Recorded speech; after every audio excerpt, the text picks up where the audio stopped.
Welcome to the Week in IndyCar on the Marshall Pruett podcast, presented by Cooper Tires. My guest this week, that's right, the Hamburger and French Fry Show is now in podcast form. Sebastian Bourdais, how are you on a busy day of kind of husband-father duty there in Florida? Yeah, the honey-do list. I'm doing great, Marshall. Thanks. You? Well, I'm good. You said you just took your car in for service. I'm having to schedule getting our car repaired after someone backed in, stoved in our passenger door yesterday while my wife was in the bank. So, it's all glamour, as I tell folks. It's pure glamour what we do here, man. Well, sometimes we hit the reality check. Well, there, Mr. Winner of the first race. We've had a lot of people send in questions. I told folks that we had about an hour, and we got 44 questions that came in about 2.5 hours or so. So I blame you, man. You need to be less popular or less likable, so we'll get fewer questions. So there's no way we're going to get through all of them, but we're going to do our best with the time we have. Let's kick things off, Seb, with a little bit of news today that we knew was coming. The signing of a 3-year contract between IndyCar and NBC to have NBC and NBCSN as its sole home for the next couple of years, and hopefully longer than that. What are your immediate thoughts? And I don't want to be too mean to ABC, but I believe this is one of the more important things to happen to IndyCar in many years. Have you received it in the same way? Yeah, I mean, I think there's no, there's no arguing that obviously the NBC crew with PT and Townsend and Lee, obviously they do a great job, and I'm really happy that they're gonna be the one stop for IndyCar. I think stability and consistency. Although some of the series seem to be able to make it work with different partners, but I think for us it's pretty critical that. We get kind of one line of communication, and I know the whole series and the team owners and a lot of people have been working towards that for a long time. So, I'm no expert, but I'm really happy that they kind of got what they wanted in the first place. So I spoke with John Miller, who's the head of programming for NBC Sports and NBCSN. And we'll get into some of this. We do have a couple questions that have come in about TV and whatnot, but the thing I appreciate most, and I'm curious if you see or feel this when you get home and you get to watch, rewatch things, there's just a particular style about NBCSN, which we assume will carry over once we get to network as well next year. It just seems a little more dynamic, a little younger, a little more passionate than maybe ABC ESPN has been. I know ABC ESPN's been around forever. It's a very, it's a big institution, but I think if I'm looking at the new bodywork that we have, the new camera positions on the car, just social media initiatives by IndyCar, it seems like a lot of things they've been doing is to try and appeal to a new audience, younger audience.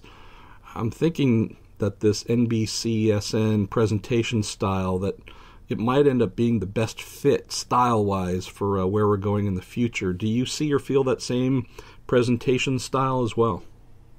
Yeah, no, I think the show is remarkable. They do a great job, and unfortunately the reach is a big deal and a big factor. I mean, there's no hiding the fact that obviously when we were on network, and it was somewhere around 1 for normal races, other than the 500, and then we'd drop massively when we'd go on cable. So the more the better, for us. And I think if we can combine obviously the great production skills and the show that they put together for us with the reach, it could have definitely a great potential.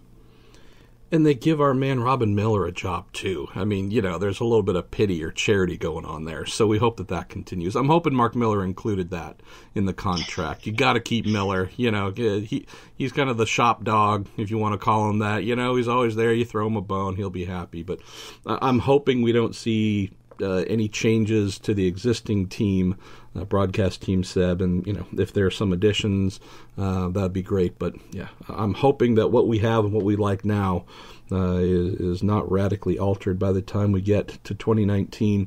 Let's talk a little bit about IndyCar testing, and I'll share with folks that you and I last night might have had a conversation that had some very salty words in it about it.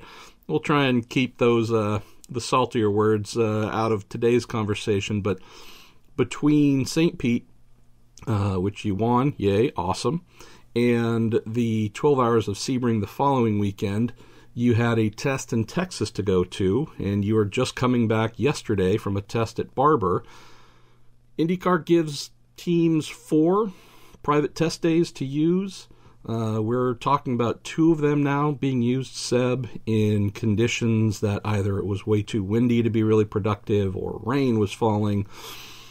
Before we get into performances and who was fast and etc. at those tests, what can we think of that might be an improvement in policy as we look to the future, knowing that if you're going to have very restrictive number of test days and weather conditions can potentially ruin 1 or 2 of them, I mean, that's a huge percentage loss in what you're trying to learn about the car and use that for the rest of the season.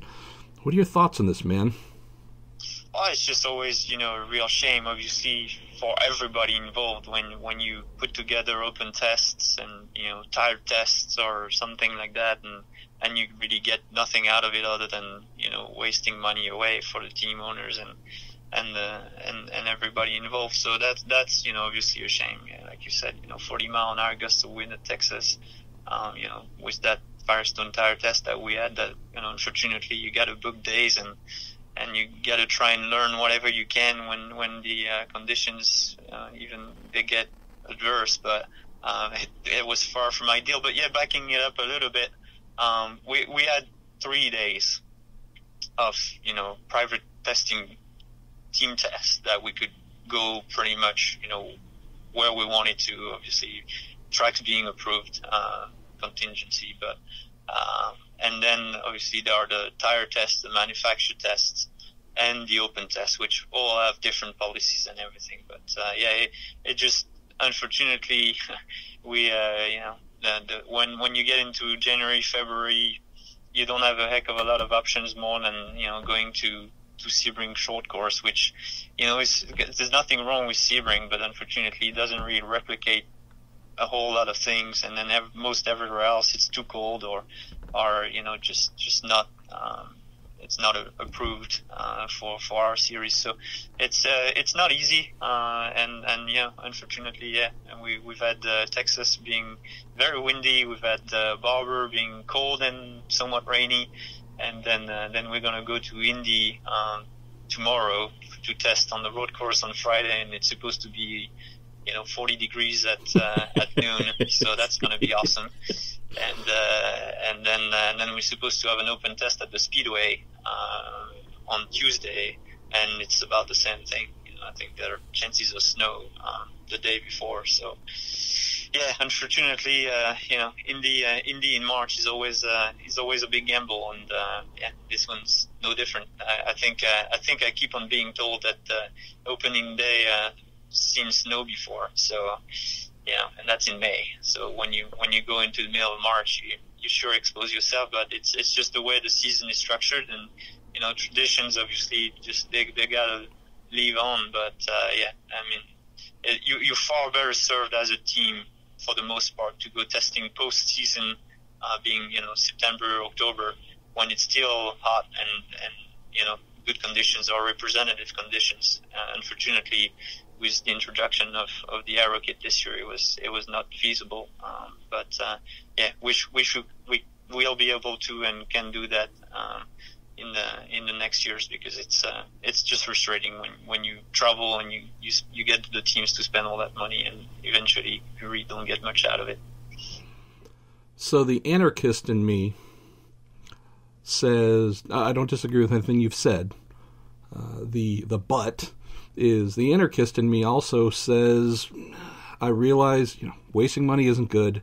Teams not having as strong of a grasp as they would want on the universal aero kit, whether it's short oval, speedway, etc. Those things are a negative from the team's perspective.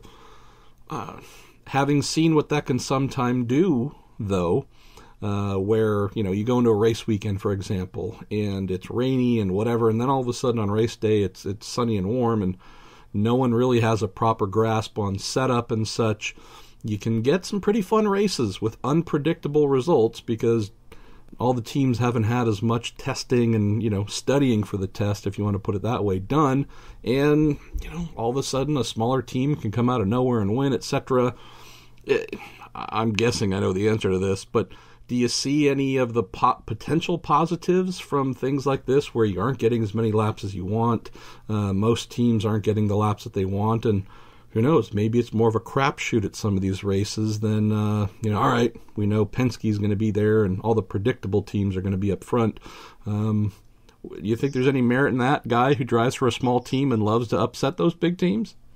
Yeah, I don't know. I mean, obviously, you know where I stand on, what happened over the winter with the big teams getting a big leg on the field. So I think I was just about as vocal as I can be, on social media and stuff. It was just a very frustrating off season for us, the little guys. So yeah, no, I think honestly it's, I think the more, not cool thing about it is just that unfortunately it costs everybody involved, money to go testing, and whether you even run or not, you obviously already spent a bunch of money. And unfortunately when you're pinned and you have, if it was just, us managing, okay, you're given 6 days of testing, whenever, whatever, disregard the tire test, disregard the manufacturer test, the open test, the private test, you get 6 days that you go and test whenever, wherever, whatever. I think there's a little bit more sanity in that at some point, because it just helps you to kind of pick dates that, you think will be more sensible.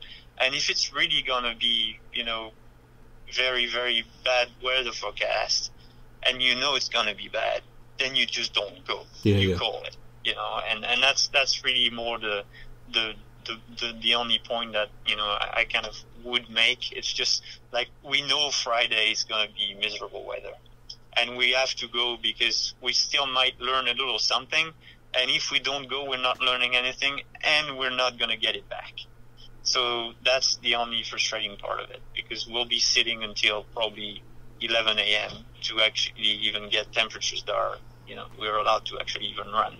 So, it is what it is. But yeah, I mean, when you look at, regulations, sometimes they kind of fire back, and it's a shame, but it is kind of the cons of some situations that you try and regulate things. So, not really bitching at anyone, but it's sometimes far than ideal. We had, in addition to these tests where we saw the Penske drivers lead for Chevy at Barber during, again, a somewhat limited day.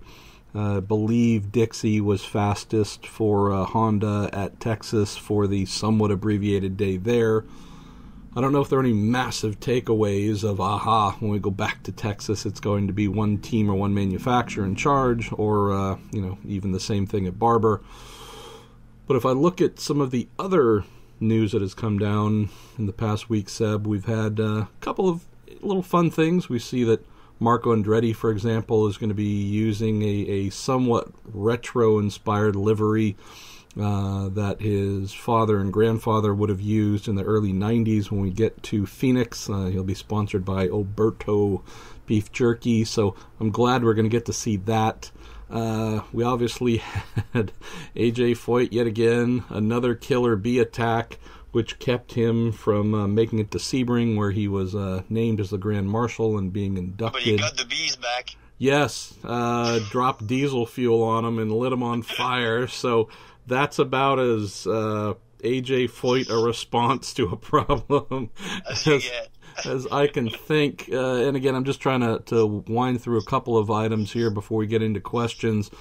Coming from that test last week, though, in Texas, Takuma Sato was the only real unfortunate angle where he apparently beat the living heck out of the thing. I don't know if you were on. We actually had the first. We actually put that side crash structure to the test, and it seems to have done a very nice job. So, hats off to Bill Pappas and the entire team at IndyCar. And